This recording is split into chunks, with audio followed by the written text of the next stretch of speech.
DRDO organized a tributary function in which Prime Minister unveiled the bust of former President Dr. APJ Abdul Kalam on his birth anniversary, 15th October at DRDO headquarters, New Delhi.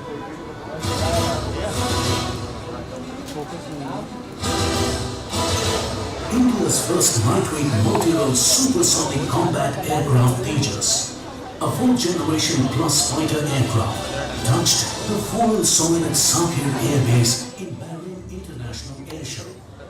DRDO also showcased other indigenously developed defense systems, airborne platforms, associated sensors and communication systems. Indian Air Force is planning to place order for another 100 combat aircrafts in addition to the present order of 20 combat aircrafts. Honorable Raksha Mantri declared the same in the recent past. DRDO's Autonomous Society ATA has spearheaded as nodal agency for the development of LCA Tejas, and the naval versions is under trial. And new generation twin engine based fighter aircraft is in design stage.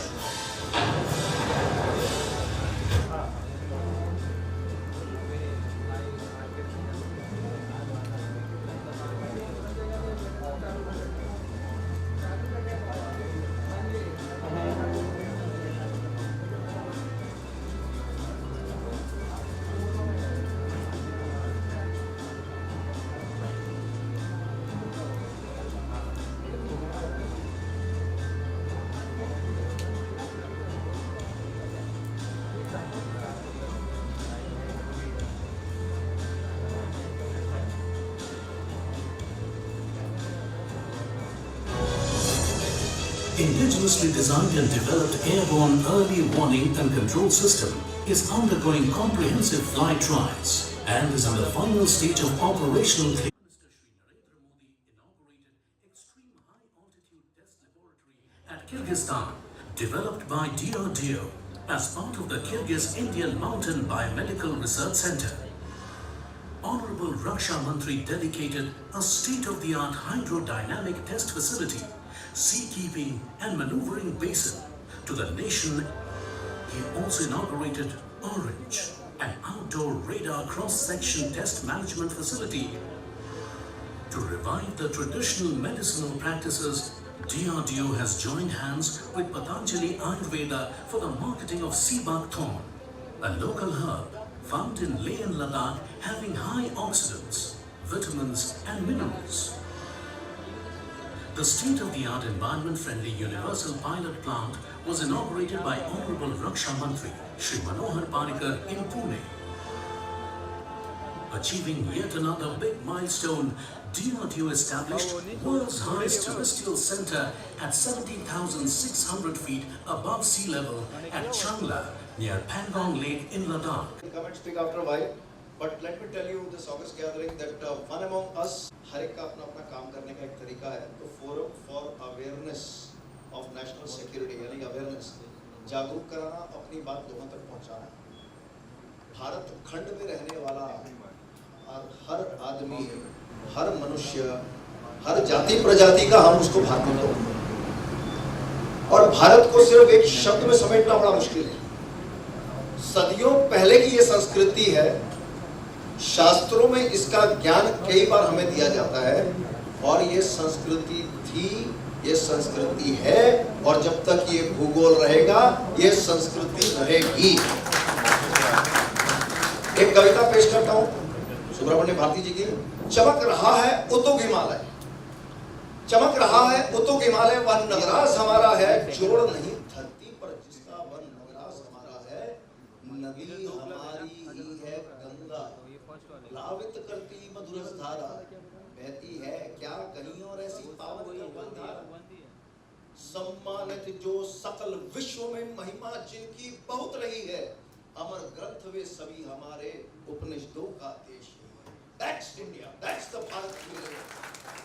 And let me tell you, mission शक्ति, सामाजिक शक्ति, नारी शक्ति, मेरा अस्तित्व, मेरा मान, मेरा सम्मान, और मैं जिस पर करूं स्वाभिमान, वो मेरे भारत की ताकत जो DRDO ने दिखाई है. आज हमारी चर्चा वहां से शुरू होगी, और ये चर्चा कहां तक जाएगी, मुझे इसका अंदाज़ा नहीं है, इसके साथ कई और विषय जुड़े हैं। इसलिए मैं चाहूँगा आपका ज़्यादा समय ना लेते हुए एक छोटा सा सम्मान मैं चाहूँगा, a big round of applause for somebody I always look up to, Acharya ji, Mahamandaleshwar ji, doctor Lakshmi Narayan Tripathi ji. तहे दिल से हम आपका सम्मान करते हैं, आप आए एंड आप एक परिचायक हैं भारत का, जो आने वाला एक जो समाज उभर के आ रहा है, जिसके दम पर हम कहते हैं India till now has been power and we will take this journey to make India a super power and that too in our lifetime. जब ऐसी कोई बात कहूं अच्छी लगे, तालियां बजाने में कंजूसी मत करना। I humbly request Dr. Y. Srinivasa ji kindly come on the stage, and sir, you are the mission Shakti और मिशन शिप, सर इसके डायरेक्टर हैं, साइंटिस्ट हैं।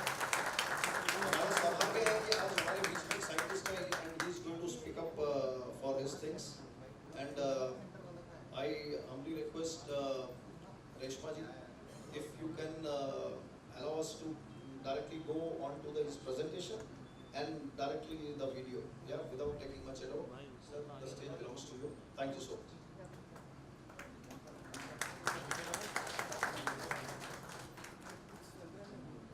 Thank you. The august gathering over here, very learned and highly professional and highly motivated towards the nation. It's a privilege that you have given me, and especially to the Forum for Nation Security, to address you. And I should thank the government to given me a platform where we can work for the country. 2 years back, my chairman has been instructed or directed by the government to come with a anti-satellite mission. And then it started, and my chairman called few of us. I happened to be the project director for the missile defense program. My role was to do the exo-atmospheric interception. As a part of my program, my job was to actually intercept any incoming missiles that come into our territory at an altitude above the atmosphere, so that when it is intercepted and destroyed, the particle doesn't reach Earth, and if there is a nuclear or any other type of payload in them, it gets destroyed in the air. That was the role that government has given to our program, and program catered for many other things, but my role was essentially to do this exo-atmospheric interception. And as part of that, we developed a vehicle which was to do a direct hit, and we demonstrated this in February 11th, 2017. And during this same period, the same discussion was also going when the government addressed that we should do this mission. And this also felt that it will give us a tremendous power as a space region, where today with so many of our own satellites and the satellites of others, it's important that we have a space region. It's not like to be an aggression or any of these things, but then the stronger you are, the peaceful you are.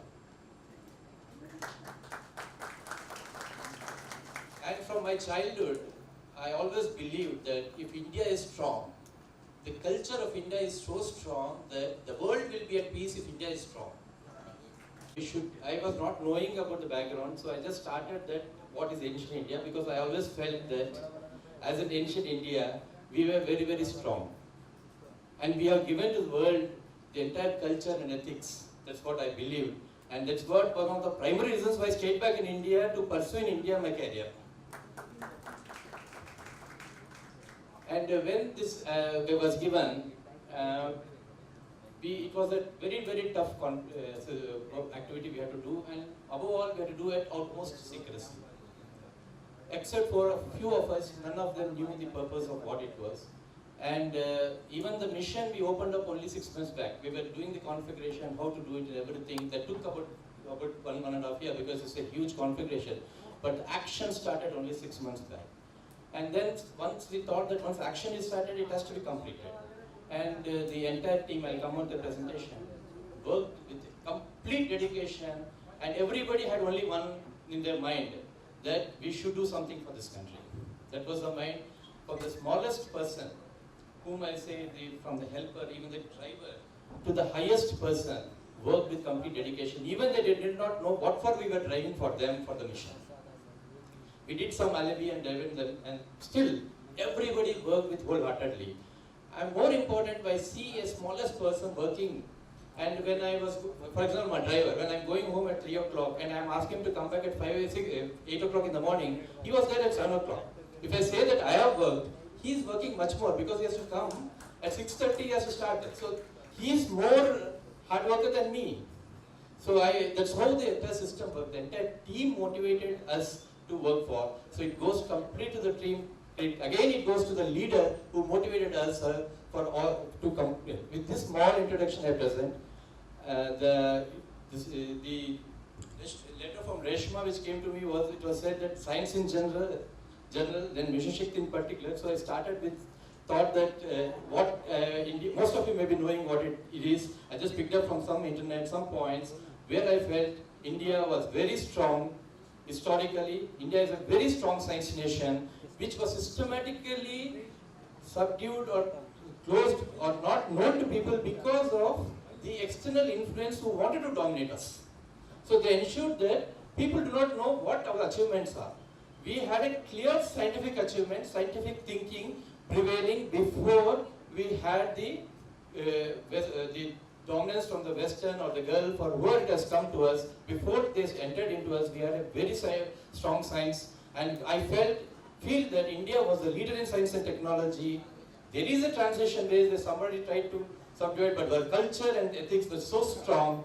Today we are again emerging leader, and we will continue to be leader, and will be a world leader. And what he said that during our lifetime, I am not looking at lifetime, I am looking at next 10 to 15 years. And with what is happening in this country, we will definitely achieve that. That's what I can see. So with this, let me start with the small presentation of mine.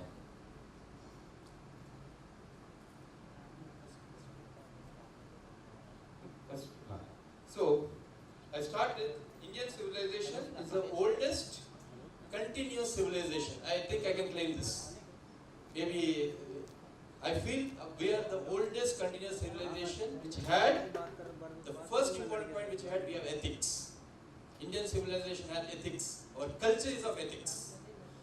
अपने पास once we give word, what my father used to say, आप पर एक बार ज़बान से बात दिया, हाथ हस्ताक्षर का कोई नहीं है. जो ज़बान से बात दिया, you have to stand by that. That's what entire Ramayana also is about. That's what India is about. That's what we are all about. We don't depend on this documentary, lawyer and courts. India is a land of philosophy. India is a land of science and technology and the order of life. We showed the world what the way of life is.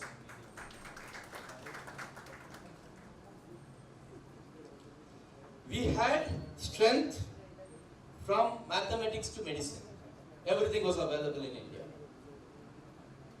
If you look at mathematics, next. The symbols of mathematics, the decimal symbol, everybody knows it's India which has given to them. We are given the addition, subtraction using the digit 0. The binary number system came from India.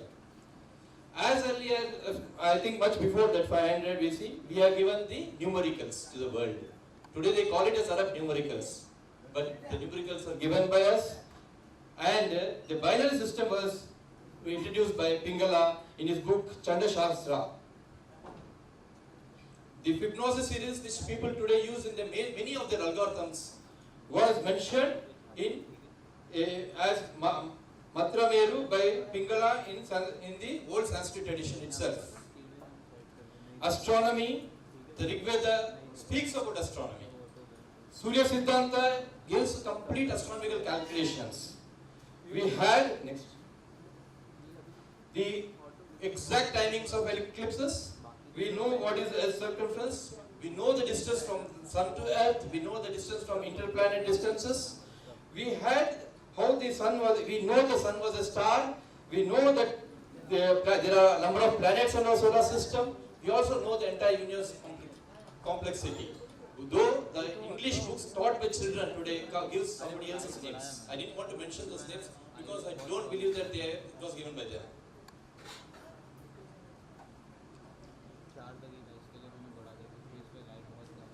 The atomic theory.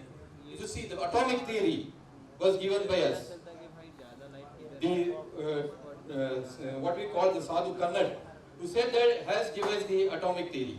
He speculated the existence of Anu, or a small industrial particles much like an atom. He said that atoms of same substance combined with each other to produce Dvyanika, diatomic molecule, and Trianika, triatomic molecule. India was the first to make zinc. They did the melting in zinc, which was an advanced technology which is available today. Next. India in 500 AD in the Gupta period used arrows tipped with iron. Iron which was non-corrosive. And the paintings of Ajanta also testify the high level of chemical science which you achieved. Next. As recently as in the 18th century, Tipu Sultan used rockets. And even if you see that it may be the first instance of rockets used in the world. Next. Medicine. Who doesn't know about Indian Ayurveda? And how effective it is. I think for this August forum, it's not for me to mention. We had military. We also performed the first plastic surgery and the cataract surgeries. This is what I thought briefly about India. India has got a long history. I am not the person who can speak about it, nor I am knowledgeable. This is what I thought I should take out, think that I should speak before I speak my presentation on Mission Shakti. And then what we did post-independence. Post-independence, many of the laboratories were formed, like the Council of Scientific and Industrial Research in 1942, the Indian Institute of Technology from IIT Kharagpur, which produced so many talented engineers for the country, the Baba Atomic Research Center, the Defense Research and Development Organization, the Indian Space Research Organization, Akashwani, the television broadcasting, the Tarapur Atomic Station was later on started in 1969. Independent India started with in the missile technology. As you have seen the video of DRDO, the first IGMDB program started by Dr. Kalam, where we started the commencement of the development of 5 types of missiles. Prithvi, it is a surface-to-surface missile, which launched from any land can go and drop a payload in a land. It started with 150 kilometers, it ended with 250 kilometers and beyond. It was a completely indigenous missile, produced, delivered, deployed at the depots, and has been successfully tested by users in number of trials. It is also transformed into Dhanush, which was onto the naval platform using one of our vessels. Then Akash. Akash is a surface-to-air missile which can intercept any of the aircrafts. It has got a system where a radar picks up an area of an aircraft coming in, gives it to a command and control launches this missile. And this is already in production and in deployment in the country. Not only that, it has got a huge export potential where the world is looking at it. Agni is a surface-to-surface but with a long range. And we have done up to 5,000 kilometers range. Nag is an anti-tank missile. It's a very complex missile, which is also now in a very, very advanced stage. It has passed through all the tests. It's in a very advanced stage. You have also seen the India's own light combat aircraft, which today is the 4th generation ready aircraft, and it is also has given very good edge to the Make in India process, and it is now integrated into the services. The first fully operational clearance has been given to it already. This is basically on the missile side. I'll just quickly go through. I already said the government today is encouraging heavily on the Indian medicine, especially on the Ayurveda. Government also has given numerous subsidies to the corporate health sector, where today the health cards which are coming to place has made the growing research of health industry in India, both on the medical corporate. Its idea was that every village should have a corporate hospital. So that's how the health to all. What I say, happy Indians has come up in this. But also there's another theory going on that we should come up with a situation where we should not visit a hospital. Through our own method, like we say the yoga or the sports or whatever activities, the idea is 2050, there should be a scenario where people need not go to hospital at all. I think that was our culture.